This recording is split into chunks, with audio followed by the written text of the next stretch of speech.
Em nome do Pai, do Filho e do Espírito Santo. Amém. Ave Maria, cheia de graça, o Senhor é convosco.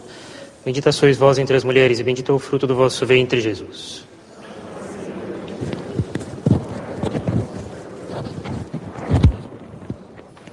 Nossa Senhora das Dores. Podem sentar, por favor.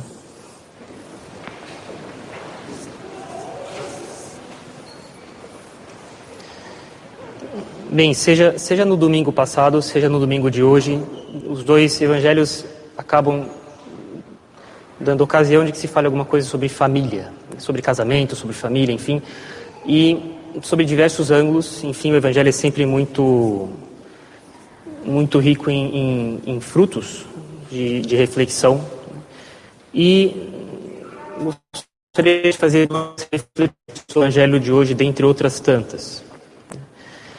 É considerar um pouco mais essa questão do vinho no casamento, né? É evidente que os noivos, eles pensaram bem na festa, né? Nunca vi, por mais que a festa fosse simples, que os noivos não se preocupassem meses antes de como é que as coisas iam se passar. Nunca vi noivos serem negligentes com o encaminhamento do casamento deles, né?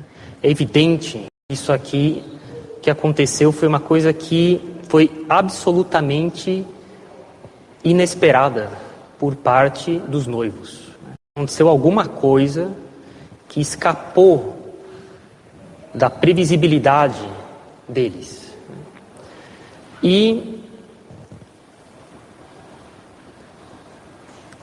por mais que isso seja, vamos ser sinceros, né, uma questão de importância menor na vida humana, que falte algum tipo de alimento, vamos dizer assim, até secundário, né? Não era uma comida necessária, era vinho, né? Se as pessoas não têm vinho, elas podiam beber outra coisa, água, enfim. Mas é necessário reconhecer que, ainda assim, entre aspas, ainda assim, Nosso Senhor e Nossa Senhora se preocuparam com isso.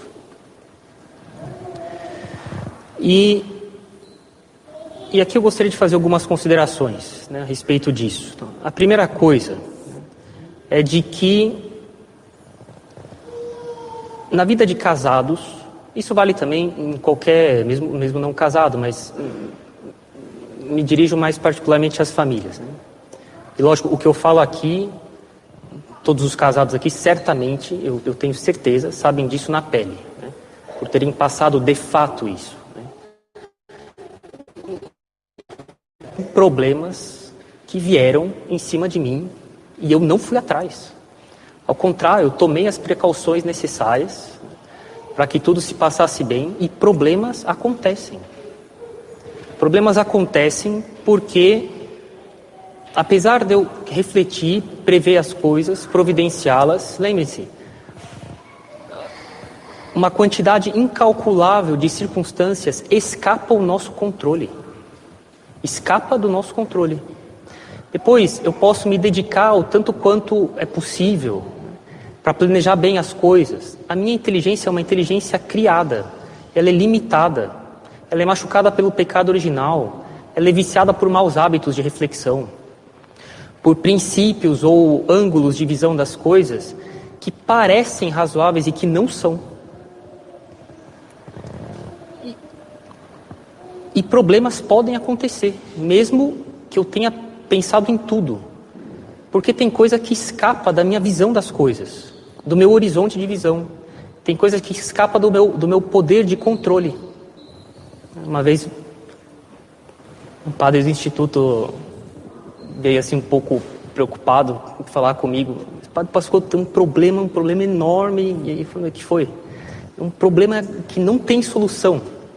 E um outro padre estava do meu lado e disse assim: padre, um problema que não tem solução já está solucionado, né? Tem coisa que escapa do nosso domínio de ação.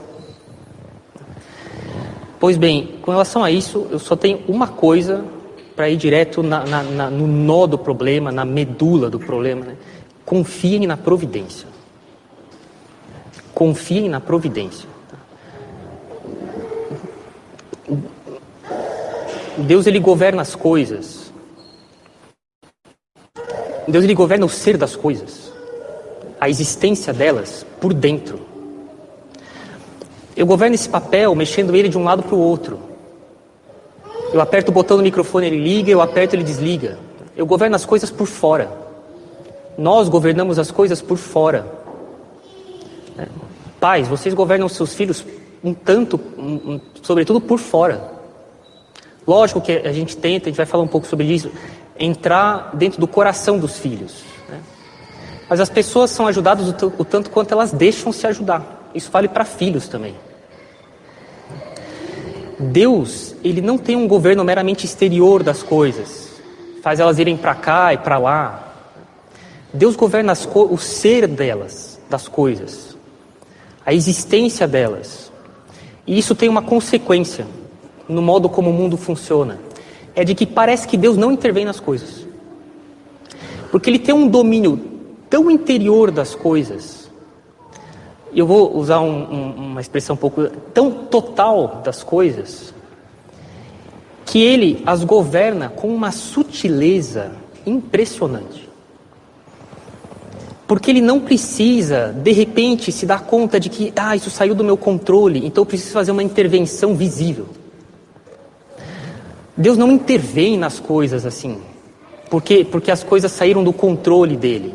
Ele então precisa fazer uma acomodação para pôr ordem nas coisas, porque as coisas saíram do controle dele. Elas estão sempre sobre um domínio total dele, mas ele domina elas por dentro, na existência delas. Qualquer coisa que acontece porque existe comunicação de ser de Deus para as coisas.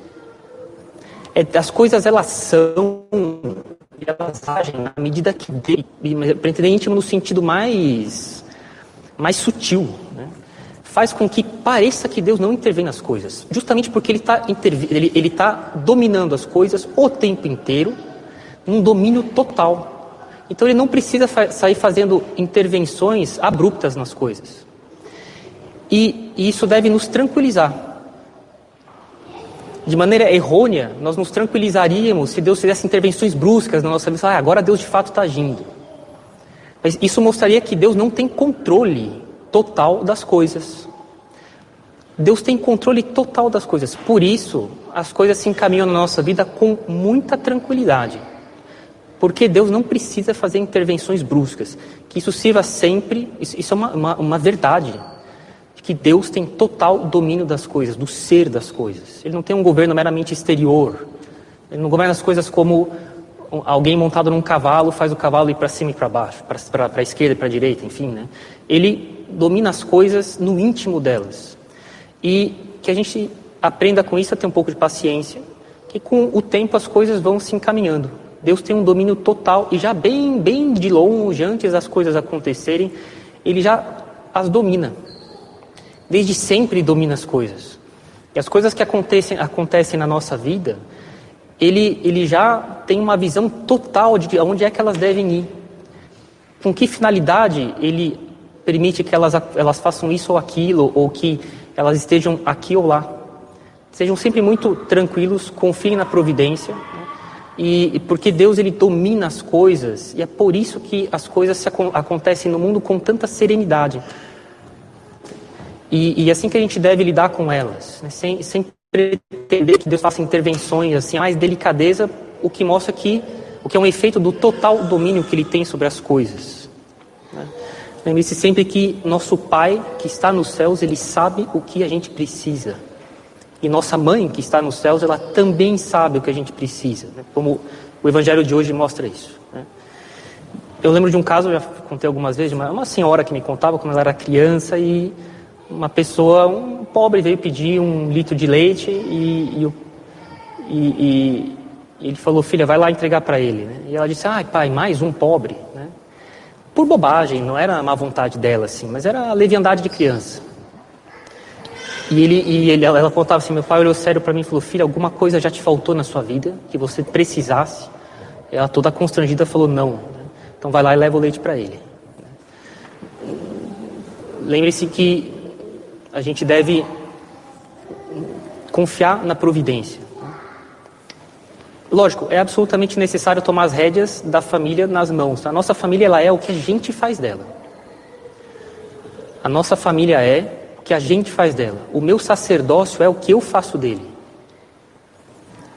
O meu seminário, minha faculdade. Porque senão, Deus, ele prega peças em nós. Mas no sentido mais assim, mais desagradável, que seria um absurdo, né? De que Deus exige de nós reflexão, pensar para fazer bem feitas as coisas. Ele nos deu vontade livre para depois de ter deliberado, escolher isso e não aquilo. Para depois as coisas serem regidas pela aleatoriedade. Ah, eu fiz tudo certinho para educar meus filhos, e um filho depois do outro, 10 filhos, não seguem a religião. Bem, eu acho que tem um problema. Lógico que filhos podem não seguir a educação dos pais, é possível, cada filho vai tomar a sua decisão. Eles vão fazer sua escolha, não estou dizendo que eles têm direito de fazer isso, estou dizendo que eles estão certos em fazer isso, mas eles têm uma vontade livre, né? E a fraqueza da criatura humana faz com que essa liberdade faça com que seja possível escolher fazer bobagens. Isso é uma fraqueza, não é uma glória. Tá? Mas é necessário reconhecer que a educação que os pais dão para os filhos tem uma influência direta sobre o comportamento deles. Do contrário, Deus prega peças em nós, dizendo para a gente tomar as rédeas da nossa família, dos meus filhos, para depois dar o que der. Mas isso é irracional. Quer dizer que eu sou um padre zeloso, eu faço tudo certinho, né? E os fiéis vão ser assim, dê o que der. Imagina. A igreja ela tem meios de apostolado que mesmo um padre mediano, não precisa ser santo, se ele usa, as coisas funcionam. Isso vale para as famílias também, na educação dos filhos. Se eu vejo que existe um problema assim, generalizado, é necessário refletir se objetivamente eu posso ter boa vontade, eu posso estar de fato fazendo as coisas com a melhor alma do mundo, mas é necessário ver se objetivamente funciona. Porque eu posso tentar, com a maior boa vontade do mundo, fazer com que as pedras caiam para cima. E jogar a pedra 1000 vezes para cima, para habituá-la a cair para cima. Ela sempre vai cair para baixo. Porque a natureza das coisas não cede diante da minha boa vontade. Boa vontade é importante, mas boa vontade só funciona quando ela se adequa à realidade das coisas. Então, confie na providência. Lembre-se que, por mais que a gente planeje as coisas, a gente deve ser paciente, porque temos uma inteligência limitada, machucada pelo pecado original, falha, estreita, e é necessário entregar para Deus as coisas que escapam da nossa visão e do nosso governo. É necessário refletir para que o nosso governo das coisas seja bem feito, na família, enfim. Né? E que vocês confiem na bondade infinita do Sagrado Coração de Jesus. Lembre-se, de toda a eternidade, Deus pensou que isso ia acontecer comigo, em tal circunstância, com tal estado de alma, em tal período da minha vida espiritual, com tais amigos em torno de mim, com tais recursos à minha disposição, com tais graças que iam ser dadas. Desde toda a eternidade, Deus pensou muito bem nisso. Né?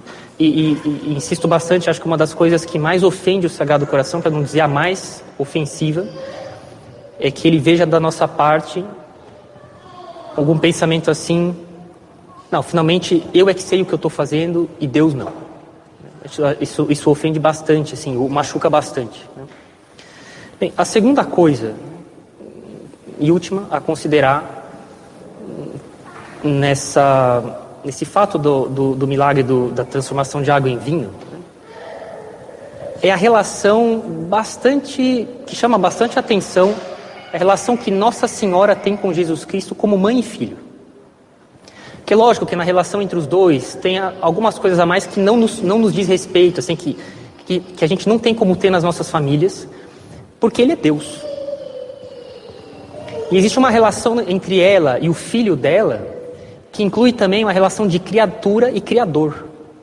E, portanto, tem aspectos e fundamentos na relação que Nossa Senhora tem com Jesus Cristo, de modo algum, entre eu e os meus pais, eu e os meus filhos.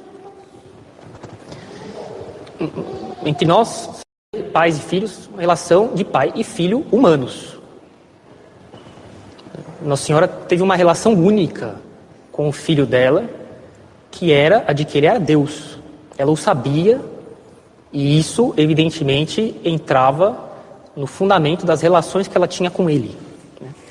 Mas, lembre-se, a graça, ela se apoia na natureza humana, e tudo o que havia de relação humana entre pai, mãe e filho, tinha entre Nossa Senhora e Jesus Cristo. Tudo. Uma relação propriamente de mãe com filho, humano. Ele tinha uma natureza humana, ele era homem, ele é homem, Nossa Senhora é uma mulher, mãe de um homem, uma pessoa divina, mas que assumiu uma natureza humana e que é homem também, tem a natureza humana também, e essa relação entre os dois é uma relação de mãe com filho humanos. E nisso a gente pode tirar lição para nós. E se vê nesse diálogo, que é bastante espantoso, já deu motivo para muita tinta correr, para comentar as respostas de Jesus Cristo para Nossa Senhora e a resposta de Nossa Senhora para ele, né? Mas é interessante notar que eles têm uma amizade total. Uma união de corações que é tão bem feita, que é evidente para quem sabe o que é isso, que quando se lê o texto, tem mais coisa sendo comunicado um para o outro, só pelo olhar, ou pelo estado de espírito, do que pelas frases que estão escritas no papel. Talvez entre vocês, espero que haja, mas também entre pessoas que vocês devem conhecer, casais, já há anos de casamento, décadas de casamento, que só de olhar um para o outro já entende o que o outro quer dizer, mas de amizade.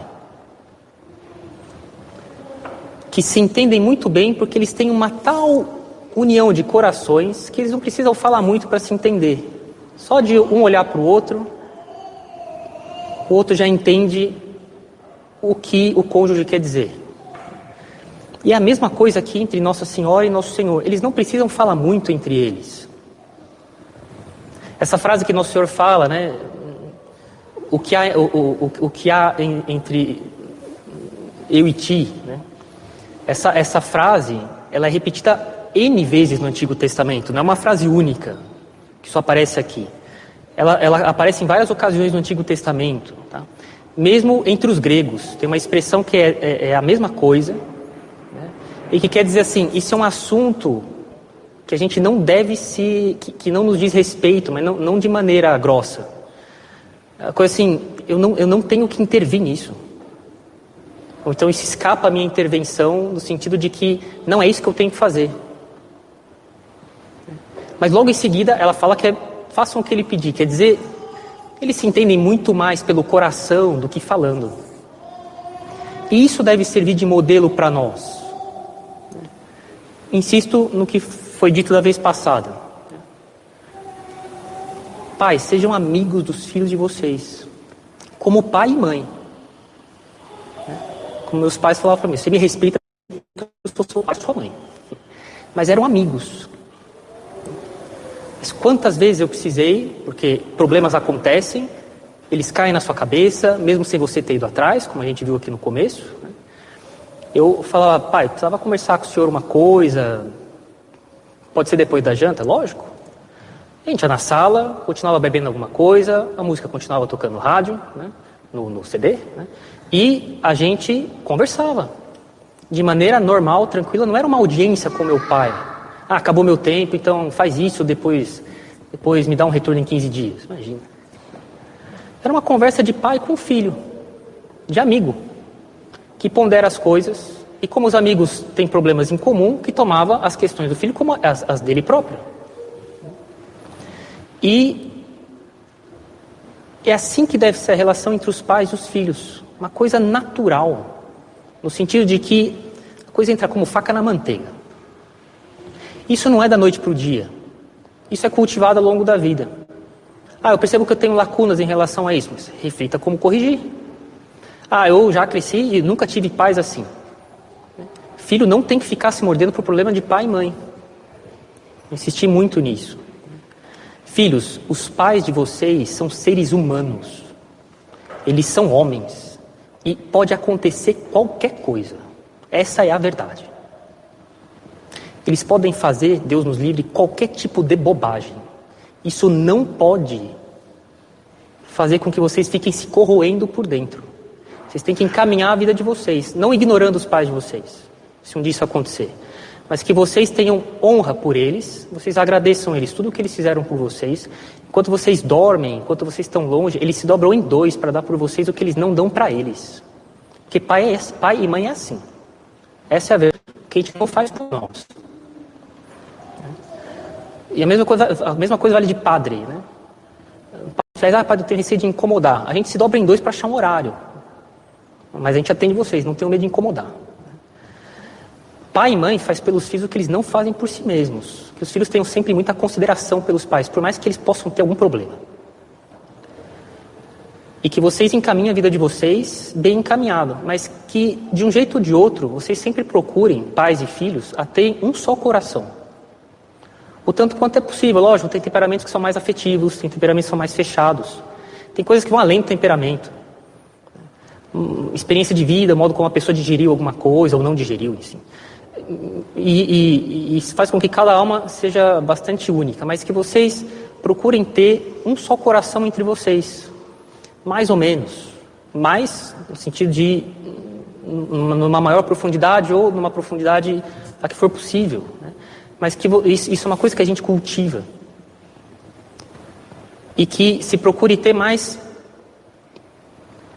uma comunicação em família mais pela convivência do que querendo ter razão, né? São Paulo na epístola de hoje, na última frase, releiam depois, né? Fala assim, non alta sapientes, não querendo saber coisas elevadas. Lógico que para quem tem condição é bom isso, conhecer a Deus de maneira mais elevada, mas fala, sendo humilibus sencientes, quer dizer, estando de acordo nas coisas mais básicas, mais humildes, aquelas coisas que são comuns na convivência humana. De que adianta você ficar querendo mostrar que você sabe muita coisa e depois você é bastante complicado nas relações sociais com as pessoas. Lembrem-se, sejam bons entre vocês. Nossa Senhora foi boa com esse casal. Ela foi boa com o filho dela. Ele foi bom com ela. Ele foi bom com esse casal. A gente deve ser bom em família. Mais do que ficar querendo dizer o que eu sei, etc. Que as nossas relações sejam de bondade. E é isso que forma uma boa família, né? Uma família cujo ar é respirável. Né? Os filhos pensam, poxa, que bom que eu vou voltar para casa. Ao invés de pensar, poxa vida, eu tenho que voltar para casa. Né? Mas que seja uma coisa construída ao longo do tempo.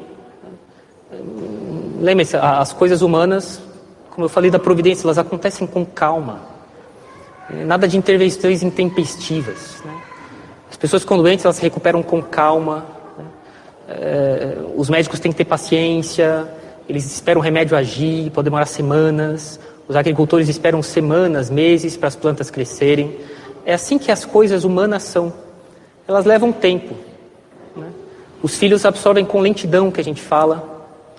Depois, 13, 14 anos, depois da gente tanto falar, eles começam a usar. Espero. Né? Coisas que a gente falou desde pequeno e eles não retêm. Né?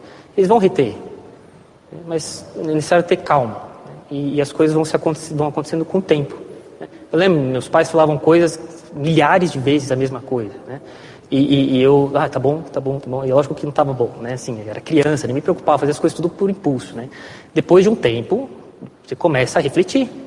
Acontece alguma coisa, opa, é isso que meu pai e minha mãe falaram. Né? E pode ser que eu ainda começando a minha vida de adulto, né? Entrando na vida adulta, com o tempo, eu não seja assim tenha tanta destreza assim, estou só começando, mas pelo menos a gente evita o pior. Né? Então, que vocês sejam bons entre vocês, né? Como a gente vê que há a relação entre Nossa Senhora e Jesus Cristo, né? Que além das relações entre Mãe de Deus e Deus, tem como replicar nas nossas relações familiares, tem tudo ali que é parte de uma família, relação de pai e mãe. Jesus Cristo é filho de verdade de Nossa Senhora, como filho de vocês é filho de vocês. E ela é mãe de Jesus Cristo como vocês são mães dos filhos de vocês, mesmo, de verdade, sem faltar nada.